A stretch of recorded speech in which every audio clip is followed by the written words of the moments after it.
Your dog is probably stressed right now, not because something bad happened, not because they heard a siren or got spooked by thunder, because of something you did this morning. Something that felt completely normal to you, maybe even something that felt loving. And here's what makes this hard to talk about. Your dog isn't going to tell you. There's no bark, no obvious sign. There's just the way they hold their body, that tail that barely moves, the ears that sit just slightly back, the way they follow you from room to room but never quite settle. They hover, they're with you, but they're not at peace. And most of us look at that and think, that's just how they are. That's their personality.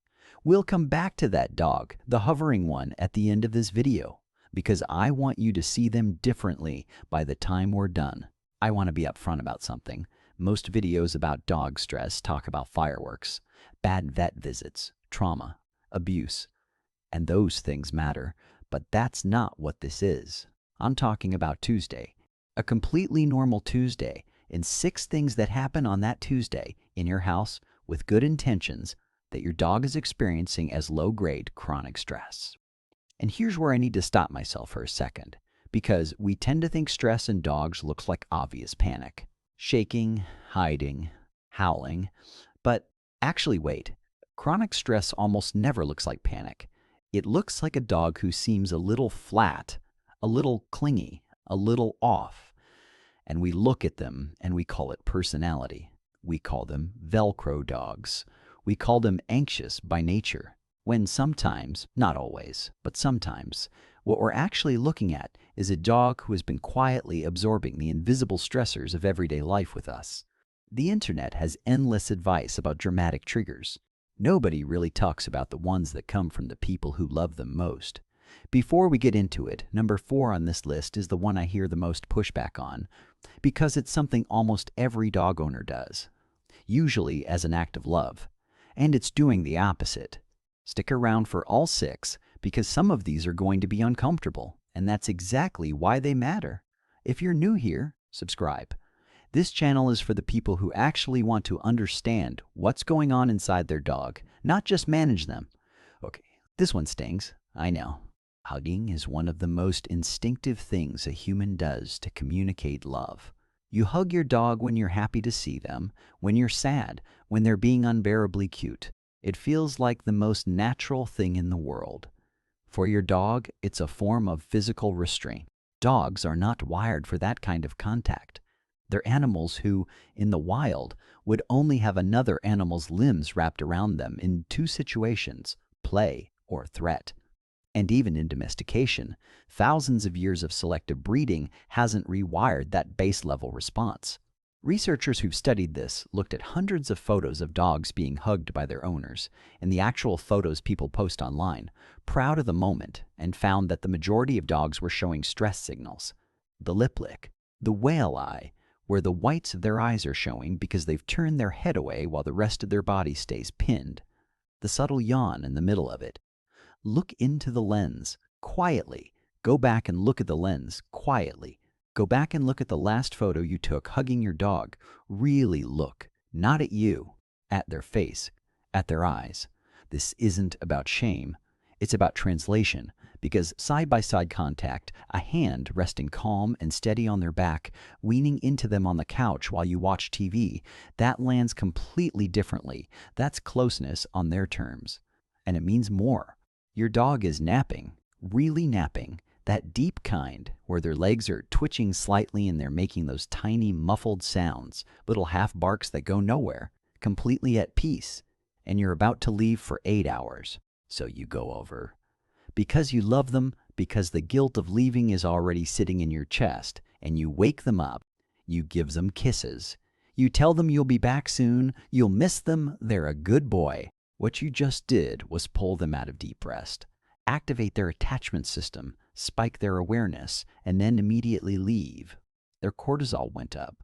Their nervous system went from completely calm to alert in about 4 seconds, and then the door closed. The behavioral books say a calm departure is everything. But what actually happens in real life is we feel guilty, and we try to make it better, and we end up making it worse. Not out of negligence, out of love.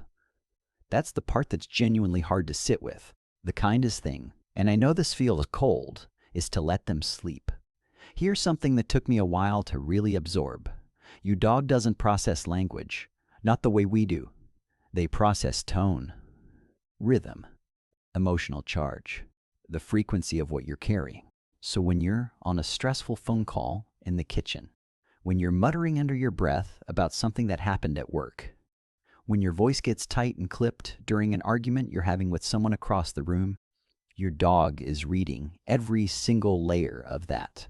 And they don't know it's not about them. They just know something in this room is wrong. Watch what happens in those moments. The slow exit from the room, the circling, the heavy sigh that we read as the dog being tired, being dramatic. What it actually is a dog creating distance from an emotional source they can't fix and can't understand. You are their weather. Whatever emotional front you're carrying into a room, they live inside it. They don't get to step outside. They just adapt to it quietly every single day. This one gets pushback because it comes from a genuinely good place. You want your dog to be social. You want them to enjoy life. You don't want them to be that dog, the one who pulls away, who hides behind your legs. So when another dog approaches on the walk, or a neighbor reaches down with their hand out, you tighten a leash just slightly and nudge your dog forward. Go on, say hi. Here's what just happened. Your dog had already made a read of that situation. Maybe the other dog's energy felt too intense. Maybe the stranger moved too fast and too directly. Your dog had processed all of that in about half a second, and they'd made a call. And you just told them their call was wrong. Do that consistently, over months, over years, and you've taught your dog that their own instincts don't matter, that their read of the world doesn't count. That's not just stressful. That's a slow erosion of confidence. And I want to stop myself here because this doesn't mean dogs who don't love strangers are broken or badly trained. It means, actually, wait. It means they're communicating something real, and our job is to let them, not override them. You can create positive associations over time, but you cannot force comfort into existence. You can only build it. Dogs don't do nuance, they do patterns. They do reliable. When the couch is fine on Sunday and off limits on Thursday, when jumping up gets laughed at one day and corrected the next, your dog isn't learning a rule. They're learning that the world is unpredictable, and unpredictability is one of the most consistent sources of chronic stress in any mammal, including us. Picture this. There's a dog who gets yelled at for begging at the dinner table by one family member and quietly slipped pieces of chicken by another. That dog approaches the table every single time with this hesitant pause and check energy. One paw forward, eyes bouncing between faces, trying to read which reality they're in today. We call that dog stubborn. We call them manipulative even. What they actually are is genuinely confused and working really hard to find the safe answer in an environment that keeps changing the rules. The pick your battles approach to dog training isn't lazy. I understand why people land there, but it has a real cost to the dog's nervous system over time. Consistency isn't about being strict. It's about being readable. Slow your voice down here. This one needs to breathe. This one feels small. It's not.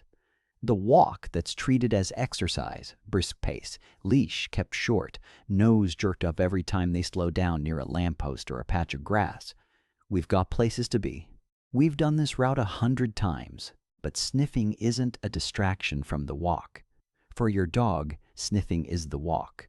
Biologically, their nose is doing something closer to reading than smelling. Every scent on that patch of ground is information. Who was here, how recently, what their physical state was. It's mental engagement, emotional regulation, and environmental orientation, all happening at once.